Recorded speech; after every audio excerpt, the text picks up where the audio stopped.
Jadi ini masalahnya, Mas. Nah, tapi manusia itu dari awal kita sudah bahas ya tentang adab itu. Kita itu apa ya? Terhadap perkara-perkara mental, perkara-perkara psikologi, perkara-perkara kejiwaan kita. Kenapa? Karena dia beradanya di dalam dan dia abstrak. Sehingga kita apa ya? Makanya kata Ibnu Qayyim al-Jauziyah di dalam kitab beliau Ighasatul Lahfan, tidak ada kitab beliau yang membahas tentang masalah kejiwaan itu, namanya Ighasatul Lahfan. Ya, jadi dahsyat Ibnu Qayyim itu. Padahal saya nggak tahu dia kuliah psikologinya di mana, di UI atau di apa, tapi dalamnya luar biasa. Ya, ulama-ulama kita itu Pak ya, ulama-ulama kita itu dahsyat Pak. Ya, saya nggak tahu Ibnu Qayyim itu kuliah psikologinya di mana ya. Tapi ketika dia membahas tentang masalah kejiwaan begitu detail, ya detail gitu, dalam. Sigmund Freud itu kalah gitu. Daniel Kahneman itu nggak ada apa-apanya gitu. Kalau bicara tentang masalah mental, Imam Ghazali juga kita nggak tahu. Walaupun Imam Ghazali itu jabatan terakhir akademiknya kan sebagai rektor di Universitas Nizamiyah. Jadi Imam Ghazali itu Pak, secara intelektual dia sudah mencapai puncak jabatan tertinggi sebagai rektor di Universitas Nizamiyah. Dan sebagai penceramah dai, Imam Ghazali itu kalau dia ceramah itu bukan yang di depannya Pak, yang di belakangnya saja itu 30 ribuan orang yang hadir, belum yang di depan, yang di belakang. Kalau Ustaz Supron ceramah di belakangnya kosong lah gitu ya. Imam Ghazali itu di belakang dia hanya 30 ribu, belum di depan. Dan secara akademik dia sudah menjadi rektor. Ya. Peralihan dia dari seorang filosof kepada seorang sufi tasawuf itu kan gara-gara dia sedang apa? Gara-gara dia sedang minum air. Nggak tahu airnya yang apa? Air teh manis atau air apa yang minum Ghazali? Ya, itu dijelaskan oleh beliau di dalam Al-Munji min ad-Dolal kitabnya. Imam Ghazali itu begini, mau cekin sendok ya. Sendoknya ini ternyata lurus. Kalau bisa dinampakkan, tapi pasti masukin ke air kok jadi bengkok begini. Ini lurus begini, ini jadi bengkok begini. Orang berpikir itu gara-gara sendok menjadi ilmu Pak, jadi buku gitu. Kalau kita kan nggak pernah dipikir, ini kenapa begini? Pokoknya serodok lah pokoknya gitu ya. Dia begini Pak, masuk sendok lurus, bengkok, lurus, bengkok, nggak bener nih akalnya, nggak bener ini akalnya. Jadi ternyata ilmu yang berdasarkan akal ini kayaknya nggak benar. Padahal ini objeknya itu ternyata lurus. Padahal kenapa dimasukin ke jadi bengkok? Kan ini akal nggak benar. Dari situ dia mengetahui, dia berpindah dari seorang pemikir filosof menjadi seorang yang mendalami ilmu dari sisi kepada hati. Makanya kalau belajar filsafat ilmu, pasti yang jadi rujukan adalah buku-bukunya Imam Ghazali, karena beliau mematahkan segala macam bentuk filsafat ilmu dan perspektif. Begitu, rata-rata begitu. Ya, rata-rata pasti rujukannya. Nah, jadi ini masalah kejiwaan. 3 poin ini adalah masalah al-kibr, at-tama, al-hasad adalah penyakit non fisik, penyakit mental. Makanya cara mengobati penyakit ini sulit. Kecuali orang lain nanti yang tahu tentang bagaimana mengobatinya dengan cara memberikan kepada. Makanya kata Imam Ghazali, pendekatan diri kepada Allah dengan cara memperbanyak riyadhah, latihan puasa, latihan ibadah malam, memperbanyak ketaatan. Kalau kata Ibnu Qayyim adalah dengan cara mengisi dengan majlis ilmu. Jadi sebetulnya majlis ilmu ini kata Ibnu Qayyim al-Jauziyah yang dirangkai, ini adalah proses kita memberikan asupan nutrisi kepada mental kita, memberikan asupan nutrisi vitamin terhadap ruh kita. Jadi di majelis ilmu itu ngerti gak ngerti, yang penting nutrisinya terpenuhi. Pak, kita kan kadang-kadang minum gak pernah nanya kandungan kira-kira ini apa saja. Yang penting kita beli apa? Beli teh kotak kan. Kandungan teh kotak kan gak pernah kita baca. Beli apa? Beli jus. Kandungan tentang di dalam jus buah itu kita nggak pernah tahu juga. Yang penting kita tahunya jus buah aja gitu. Jus buah itu namanya baik aja, jus mangga baik aja, jus jambu mangga baik. Kita nggak tahu tentang ada apa saja di dalam. Sama pengajian baik, ngerti kagak ngerti, duduk aja, nutrisi terpenuhi. Sebetulnya itu nutrisi terpenuhi, vitamin rohani terpenuhi gitu. Cuma kadang-kadang orang rasional sekarang selalu, nah inilah yang disebut dengan kebenaran pragmatisme. Kalau kata Imam Ghazali, kebenaran pragmatisme itu dia menganggap sesuatu itu benar kalau langsung ada manfaat langsung buat dirinya.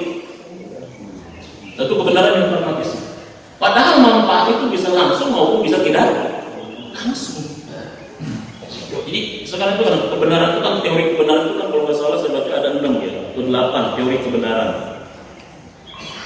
Ada kebenaran pragmatisme, ada kebenaran koherensi, ada kebenaran teori tentang kebenaran sudah sampai sini. Ada juga kebenaran dominasi, kekuasaan. Kalau komunisme kebenarannya adalah kebenaran teori kebenaran yang menunjukkan dominasi. Jadi kalau misalkan dia berkuasa, maka apapun yang dia ungkapkan pasti menjadi benar. Maka dia tidak peduli kebenaran itu, yang penting berkuasa dulu. Itu teori kebenaran dalam bentuk ateisme. Maka ateisme itu untuk menunjukkan kebenaran, dia tidak peduli dengan kebenarannya. Yang penting dia berkuasa dulu. Kalau sudah berkuasa, kata gua AA, kata gua langit kuning, kuning semuanya. Kalau ada yang mengatakan biru itu langit, penjara, itu masalahnya. Itu adalah kebenaran dominasi. Kebenaran dominasi ini biasanya dilakukan oleh kekuasaan. Ada juga kebenaran pragmatisme. Dia menganggap benar kalau misalkan ada manfaat langsung aja terasa secara langsung begitu. Tapi kalau misalkan tidak terasa langsung, dia tidak mau melakukan itu. Jadi begitu. Nah, jadi seperti itu. Jadi di pengajian ini adalah bagian daripada nutrisi hati kita, nutrisi rohani kita. Ya, silakanlah baca tentang buku-buku terkait dengan masalah majelis ilmu ya. Oke. Nah, jadi yang pertama, majus taqad mimma yata'allaqu bi iblis itu adalah al-ihtiraju minal hasad wal kibar. Dan di sini panjang sekali. Wajib du'at wa jama'atihim al-muslimat. Wajib bagi seorang dai dan seorang kelompok kaum muslimin untuk mengkaji, mendalami ini secara mendalam supaya tidak masuk ke dalam orang yang masuk kepada kriteria ini. Wajib. Ini dia penjelasannya sampai berapa halaman ya tentang masalah kibar. Kibar ini bisa kita bahas satu definisi kibar. Yang kedua adalah faktor-faktor yang menyebabkan kibar. Yang ketiga adalah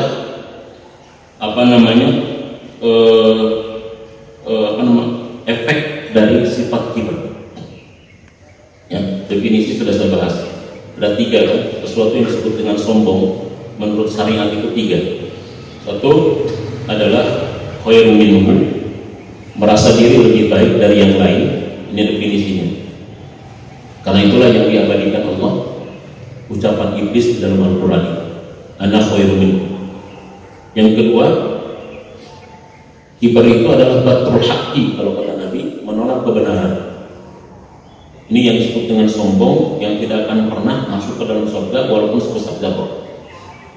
Yang ketiga kata Rasul adalah ghamtun nasi, ya, merendahkan manusia. Jadi hanya 3 definisi sombong secara syariat. Yang pertama adalah khairu minhu, yang kedua adalah batrul haqqi, yang ketiga adalah ghamtun nasi, merasa diri lebih baik, menolak kebenaran dan merendahkan manusia. Ketiga. Terus apa yang menyebabkan seseorang bisa sombong? Ada 2 kitab yang saya baca. Pertama adalah Muraqal Ubudiyah karya Imam An-Nawawi Ad-Dimashqi. Yang kedua adalah kitabnya Imam Al-Ghazali.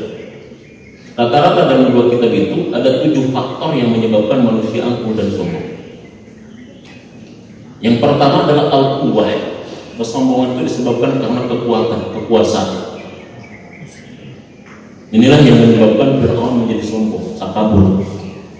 Walaupun bahasa Musa kepada Fir'aun sudah menggunakan bahasa yang laidina, qaulan laidina, bahasa yang lembut, lunak, baik, sopan, penuh dengan retorika. Tapi karena sombong, Fir'aun seperti itu.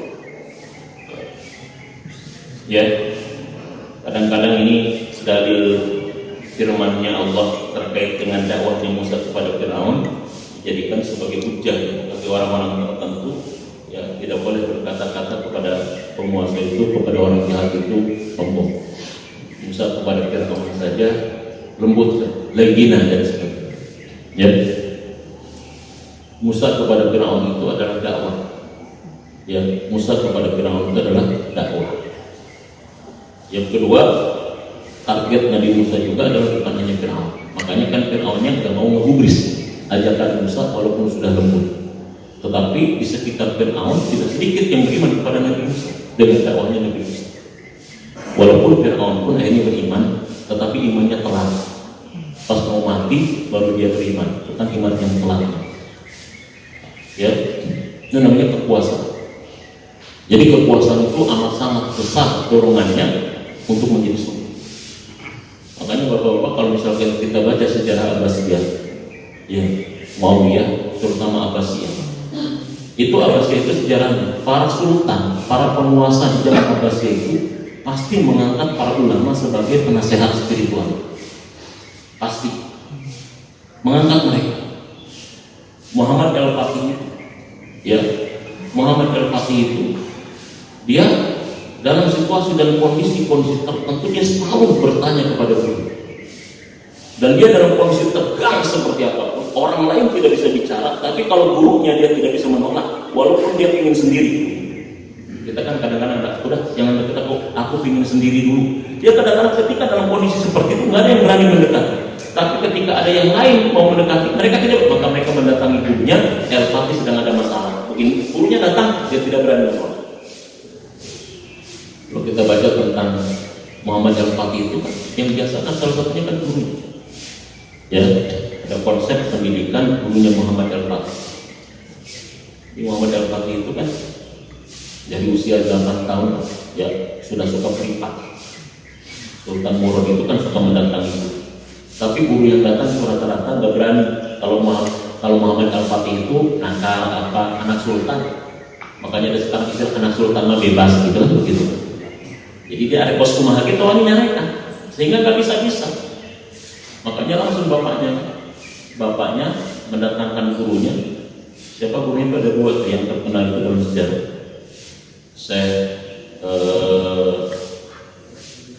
Syedkuddin atau siapa ya gurunya itu. Kemudian bapaknya bawa cambuk. Pas bapaknya bawa cambuk itu, langsung ini Al-Fatih, tolong diajari dengan benar. Kalau dia nakal, kalau dia ini kamu berikan keleluasaan untuk mendidik anak.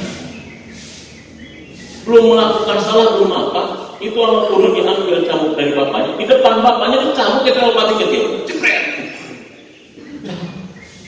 Tapi Al-Fatih juga nggak berani ngomong karena di depannya ada bapaknya pun nggak marah. Singkat cerita, dari situlah dia usia 12 tahun dia sudah hafal Quran. Wah, ilmunya luar biasa. Bahasa Arabnya dalam sampai di 12 tahun akhirnya dia sudah menggantikan posisi bapaknya untuk menjadi sultan. Maka di usia 21 tahun dia menaklukkan Konstantinopel yang sudah 1000 tahun kurang lebih tidak bisa. Maka selesai dia menaklukkan Konstantinopel itu. Berarti dari usia kecil 8 tahun sampai 21 tahun dia baru berani bertanya kepada gurunya, guru, kenapa dulu guru mencambuk aku padahal aku tidak melakukan kesalahan, padahal bapak bilang kalau salah kamu. Berarti dari 8 tahun sampai ke 21 tahun berapa tahun? 12 tahunan 13 tahunan. Gurunya tersenyum. Ini sebetulnya pertanyaan yang sudah lama aku tunggu.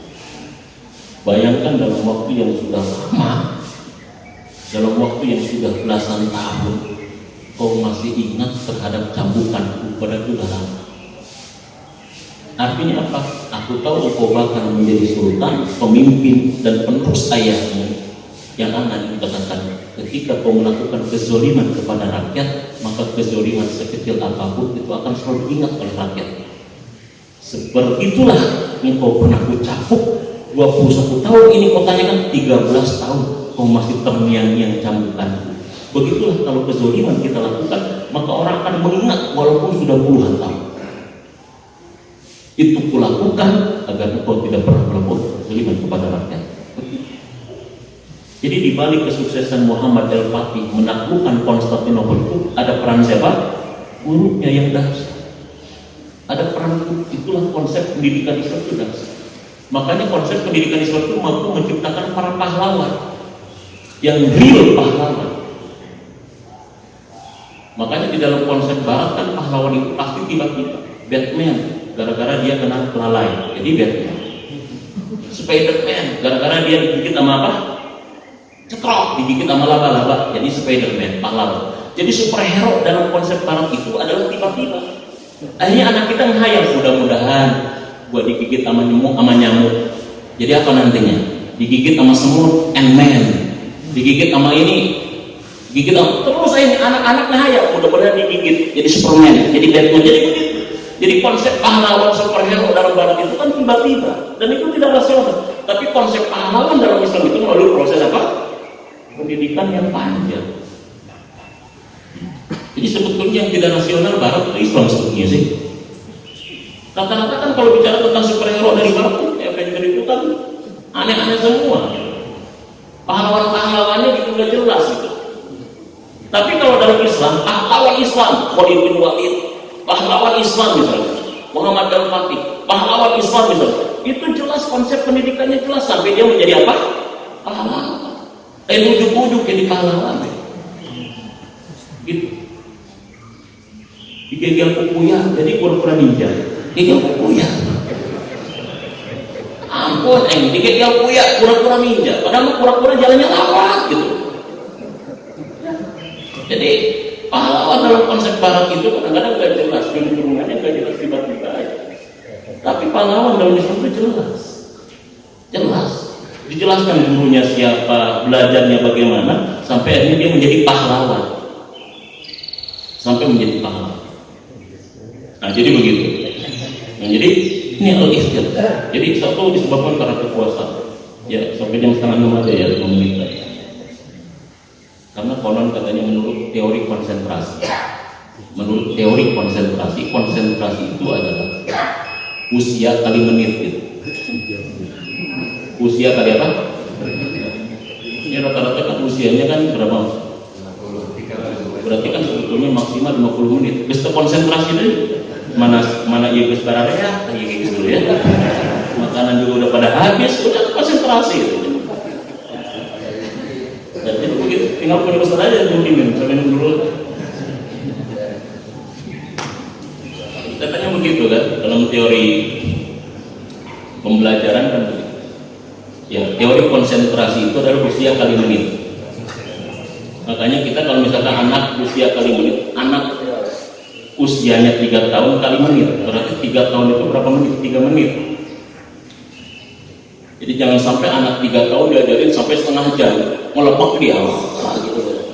3 menit nanti ada yang lain, konsentrasi lagi, ada yang lain. Itu usia itu rumus konsentrasi. Itu katanya. Kalau bab ini saya taklid Pak. Ya, karena saya bukan psikolog, taklid kepada psikolog. Jadi taklid itu boleh Pak. Ya, kita nggak tahu hukum, taklid kepada pakar hukum. Ya, tentang psikologi taklid terus terang kepada para psikolog. Saya taklid bab ini. Kenapa? Karena kita tidak menguasai itu. Jadi kalau kita ngerasa tidak menguasai, taklid itu dibolehkan.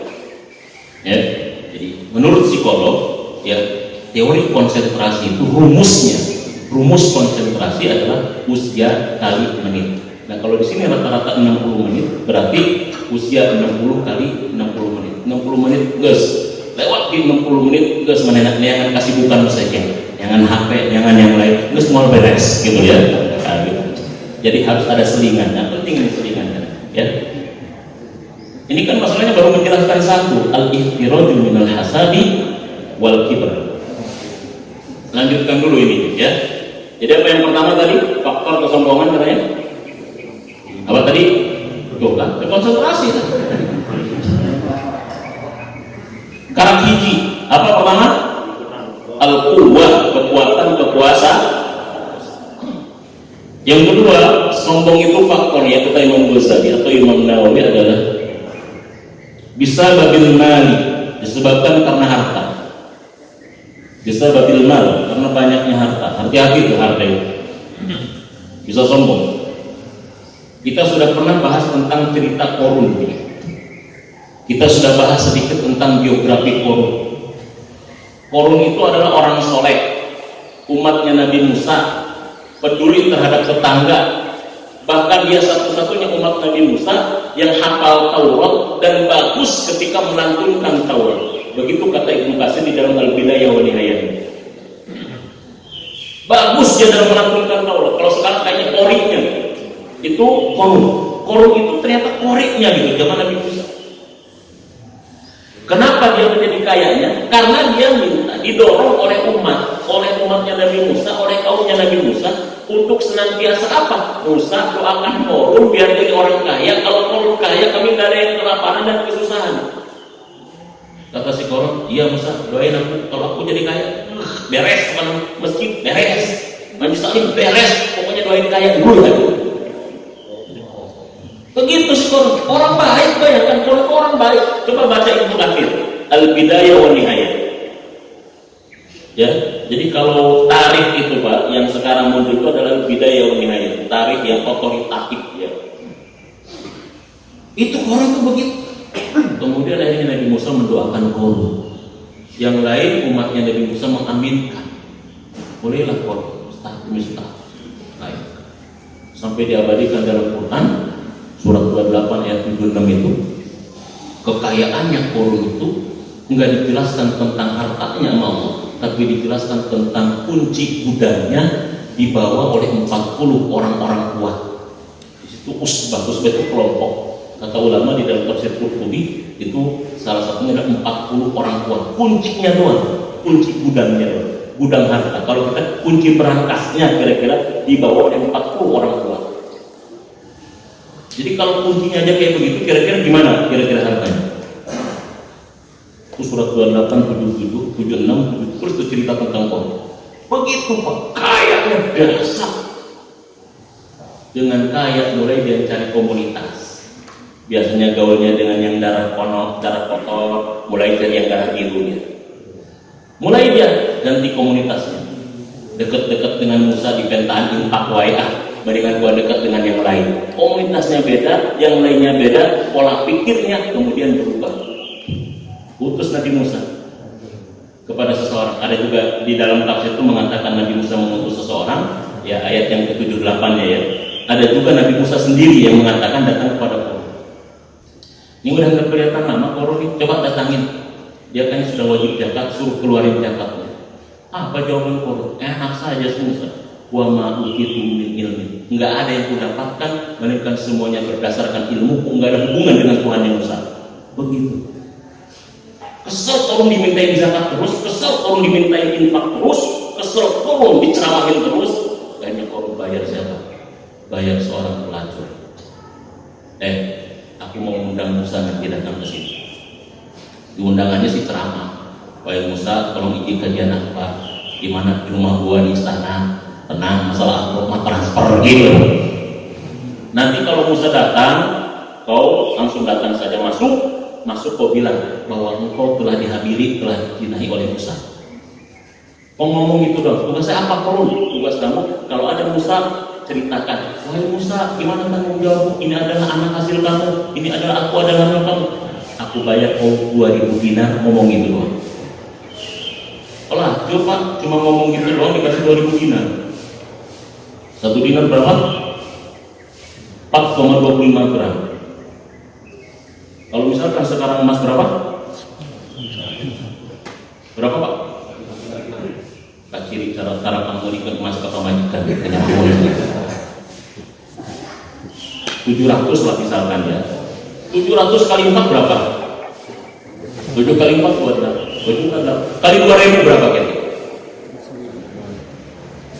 Kali 2000 berapa? Sakit itu enak bukan nama?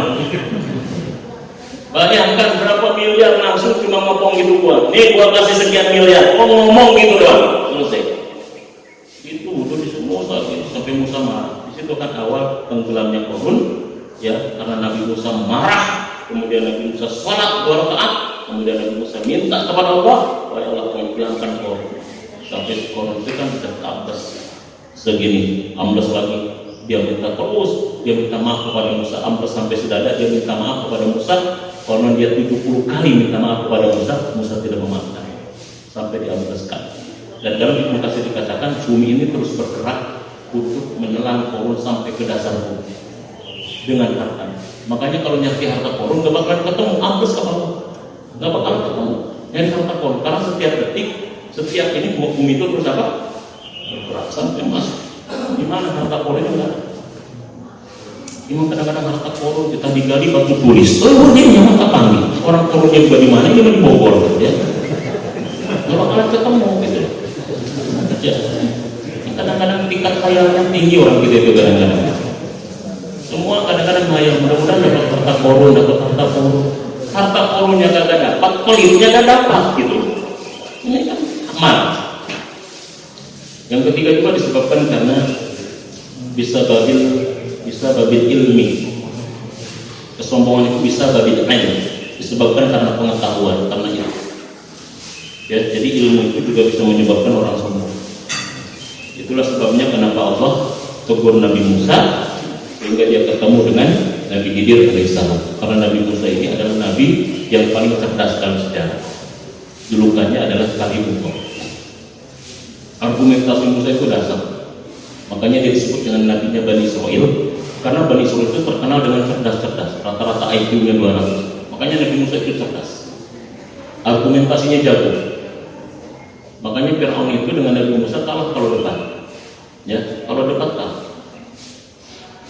Makanya Musa menyebutnya Fir'aun itu adalah Tuhan junior. Ya, Tuhan apa? Tuhan junior. Karena kalau Fir'aun ngaku dirinya Tuhan, Nabi Musa pernah nanya Nabi Musa kan gitu. Kalau ente ngaku Tuhan, saya tanya kira-kira bapak ente Tuhannya siapa? Ente kan junior gitu loh. Digituin doang Fir'aun, udah nggak bisa ngejawab. Kalau lu Tuhan, kira-kira bapak lu Tuhannya siapa? Siapa Tuhan bapak kamu? Kakek kamu Tuhannya siapa?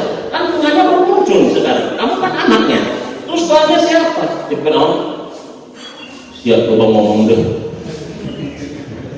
Fir'aun kan gede adat Pak. Dia kalah debat, perang. Makanya Nabi Musa itu nggak bisa didebat. Karena dia memang argumentasinya kuat. Bani Israil itu cerdas-cerdas Pak. Tapi kalau Nabi Musa sudah ceramah di hadapannya, Bani Israil itu semuanya takut. Sampai-sampai di dalam Ibnu Katsir dikatakan apa? Ya Musa, man a'lamu minan nas. Siapa manusia yang paling cerdas? Enggak ada kata Nabi Musa selain aku yang paling cerdas. Langsung kalau ketemu, Musa temui hambaku yang bernama ini. Baru di situ Nabi Musa takut. Nabi Musa tunduk.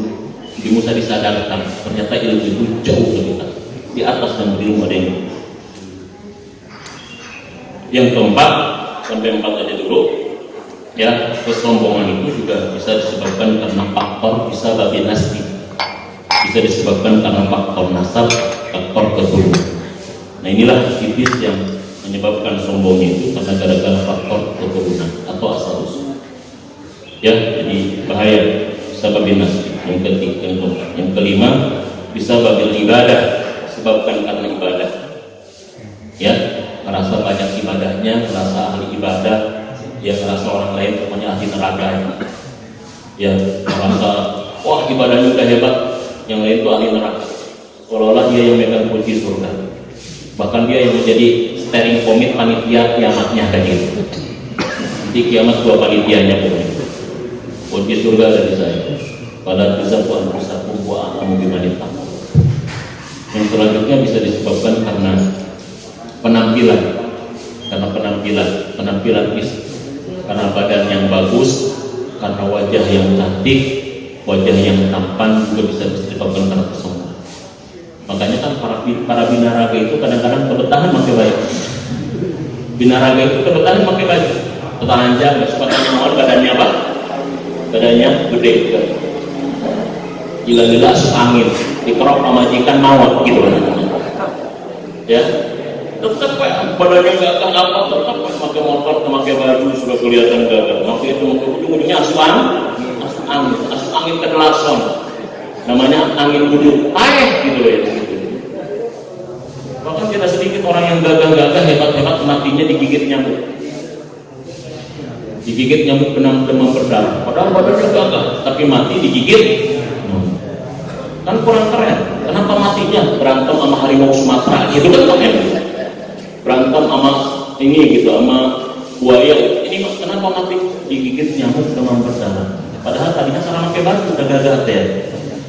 Manusia kadang-kadang seperti penam. Ada juga disebabkan karena banyaknya pengikut, banyaknya follower, hati-hati.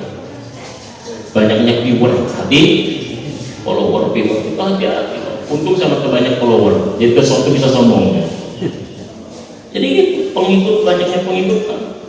Kadang-kadang sudah ngerasa banyak pengikut, ya nggak mau lagi diskusi dengan yang lain, nggak mau lagi belajar, nggak mau lagi ngaji, ya karena dia sudah merasa sudah menjadi orang hebat yang sudah ditopokkan dan sebagainya, sehingga ini juga menyebabkan orang bisa takabur, bisa sombong. Itu faktor-faktor, ya sombong itu seperti itu. Jadi para ulama banyak membahas ini karena memang ini kata Rasul begitu. Tayyibul jannah man kana fi qalbihi mithqal dzarratin min kibr. Ini satu hikmah yang terkait dengan istikhraju minal hasadi wal kibr. Jadi harus menjauhi sifat hasud dan sifat. Dan hasud ini kadang-kadang iblis masukkan yang ke dalam hati orang-orang beriman. Ya mungkin kita tidak sombong, kadang-kadang ada hasud. Makanya salah satu doa kita apa? Rabbana ighfir lana wa li ikhwanina alladziina sabaquna bil iman wa la taj'al fi qulubina illa lil ladzina amanu. Jangan kau jadikan dalam hati kami kebencian, kedengkian kepada orang lain. Jadi dengki itu sesama orang beriman kadang-kadang. Dengki itu kadang-kadang terjadi sesama muslim, Pak. Aneh makanya. Kita kan harusnya dengkinya kepada orang Yahudi gitu, bukan kepada muslim. Tapi ini kedengkian itu terjadi di kalangan para, bahkan tidak sedikit kedengkian itu terjadi di kalangan para ustadz gitu. Ustadz yang satu dengki kepada ustadz yang lain, kemudian saling menjatuhkan, kemudian saling menyesatkan. Kan repot. Kalau ustadznya sudah memunculkan kedengkian, bagaimana jamaahnya nanti? Bagaimana jamaah? Makanya doa kita begitu, wala taj'al fi qulubina illan lil ladzina. Jangan kau jadikan masukkan lain Allah dalam hati kedengkian kepada orang beriman. Ini kan kepada orang beriman dengkinya minta ampun, Pak. Masya Allah. Kenapa kepada orang? Sekarang kan orang beriman itu didengki sekali, berbuat kesalahan begini. Orang itu, jadi dengki itu terjadi sesama muslim. Kenapa? Karena begitulah iblis memasukkan kedengkian ke dalam hati-hati kita. Hati-hati orang muslim. Dengki dengan sesama tetangga. Tadi semua itu susah melihat orang senang, senang melihat orang. Padahal kedengkian itu adalah sifatnya orang-orang Yahudi, yaitu di dalam surat Al-Imran ayat 119, 120 itu jelaskan tentang sifat kedengkian. Dengki itu pertama adanya pada diri orang-orang Yahudi. Nah, tetapi kenapa sekarang kedengkian itu muncul di dalam hati orang-orang yang beriman? Jadi begitu. Makanya kita doanya, Rabbana ighfir lana wa li ikhwanina alladziina sabaquna bil iman wa la taj'al fi qulubina illa lil ladzina amanu Rabbana innaka ra'ufur rahim. Bapak-bapak, bapak-bapak, ibu yang mudah-mudahan dirahmati oleh Allah Subhanahu wa taala, yang bisa saya sampaikan dalam kesempatan pagi hari ini, mudah-mudahan ada manfaatnya. Yang benar dari Allah, yang salah semata-mata kepada saya sendiri. Tidak ada pertanyaan. Mudah-mudahan. Pak, ada silakan. Assalamualaikum warahmatullahi wabarakatuh. Assalamualaikum warahmatullahi wabarakatuh. Pak Ustadz, yang dijelaskan mengenai syaitan dan iblis. Yang ingin saya tanyakan Pak Ustadz, apakah benar selama ini kita sudah menjalankan kewajiban sholat, zakat, dan ini Pak Ustadz, apakah benar apabila saat kita sakaratul maut kita digoda oleh syaitan dan di situ kita bisa menjadi kafir Pak Ustadz? Kalau kafir kan dalam arti kata kita selama-lamanya tidak diangkat dari surga. Apakah benar Pak Ustadz? Jadi selama ini apa yang sudah kita perbuat maksudnya sia-sia. Kalau memang saat sakaratul maut kita digoda setan, langsung kita kafir. Berarti selama kita hidup melakukan hal yang baik, mungkin ada yang buruk, itu jadi sia-sia. Maka benar Pak Ustadz? Ya, Assalamualaikum warahmatullahi wabarakatuh. Waalaikumsalam warahmatullahi wabarakatuh. Terima kasih. Ya, dari ayat di awal yang pernah saya bahas tentang Fabima aghwaytani la aqudanna lahum siratal mustaqim. Disebabkan karena engkau telah menyebabkan aku tersesat, la aku dan nahum, sungguh kami akan menyesatkan, menghalangi mereka anak cucu Adam dari jalan Allah yang lurus. Di kata-kata la aku dan nahum, kita kemarin bahas itu adalah dari kata qa'ada, artinya menduduki. Menduduki di sini menunjukkan tentang adanya terus-menerus iblis itu, setan itu di dalam menyesatkan manusia dan menghalang dari jalan yang lurus. Sehari 24 jam, seminggu 7 hari, sebulan 30 hari, setahun 360 hari, iblis itu menduduki kita sampai tersesat. Tidak bisa sedang sehat maka sedang sakit, tidak bisa sedang bangun, sedang melek, sedang tidur, tidak bisa di depan, di belakang, tidak bisa samping kanan, samping kiri, dan seterusnya. Itu memang seperti itu. Ya, makanya dalam agama kita akhirnya orang yang dalam kondisi sakarat itu adalah orang yang harus didampingi dan tidak boleh ditinggalkan. Ya, tidak boleh ditinggalkan. Ya, itu semua para ulama menekankan kalau orang dalam kondisi ketika sakarat itu tidak boleh ditinggalkan. Karena ada hadis Nabi, dan hadis itu adalah sahih yang mengatakan lakinu mautakum bila ilaha illallah. Ya, ajari, talqinin orang yang mau meninggal di antara kamu kalimat la ilaha illallah. Kenapa sebabnya? Karena ketika dia dalam kondisi seperti itu, maka iblis setan itu akan datang. Dalam satu riwayat, ya, di dalam kitab kalau nggak salah buku Dujan, dulu kita belajar juga dijelaskan, kalau dia seorang bapak, maka dia akan menjadi seorang yang dicintainya, yaitu siapa? Anak. Kalau dia seorang istri, dia akan datang berwujud suaminya. Kalau dia suami, dia akan wujud istrinya. Kalau dia misalkan anak, akan datang dengan wujud bapaknya. Jadi dia akan datang dengan wujud orang yang paling dicintainya untuk menjerumuskan. Makanya harus dibentengi orang dalam kondisi sekarang. Terus yang kedua, apakah amalan kita sia-sia? Ya, jangan kita punya persepsi. Ya, itu kan salah satu bagian daripada tipu daya iblis meragukan kita terhadap amalan kita. Sedangkan Allah berfirman dalam Al-Quran, Innila ubimu amanatan minkum min dzakarin aw unsa. Kata Allah, aku tidak akan pernah menyia-nyiakan amalan-amalan kalian baik laki-laki maupun perempuan. Kan itu dalam surat Al-Imran ayat 190. Enggak ada satupun yang disia-siakan oleh Allah, sekecil apapun. Wa may ya'mal mithqala dzarratin khairan yarah wa may ya'mal mithqala dzarratin. Jadi itu bagian daripada bisikan yang dimasukkan oleh setan agar kita ragu terhadap amalan-amalan kita, sehingga kita akhirnya putus asa dan beramal. Terus saja dalam beramal, insya Allah justru amal itu akan menjadi benteng ya bagi kita agar terhindar dari ujung rayu iblis tadi. Gitu. Tapi Pak Ustadz tadi yang Pak Ustadz bilang didampingi. Bagaimana kalau orang yang meninggal dadakan gitu, Pak Ustadz sehat tiba-tiba meninggal, itu kan tidak ada yang mendampinginya. Dalam Islam itu meninggal itu ada dua. Kalau yang dadakan namanya dia rahmat. Bagi orang mukmin yang meninggal dadakan dia adalah rahmat. Bagi orang mukmin yang meninggal dalam kondisi sakit dulu dia adalah maghfirah. Makanya bagi orang mukmin itu dua-duanya baik. Meninggal dadakan disebutnya rahmat, meninggal dalam kondisi sakit disebutnya maghfirah. Terserah Bapak Ibu mau milih yang dadakan atau yang sakit dulu, itu aja Bu. Tapi dua-duanya baik. Terima kasih. Mari kita tutup dengan hamdalah dan tafakur majlis. Alhamdulillahirobbilalamin. Assalamualaikum warahmatullahi wabarakatuh.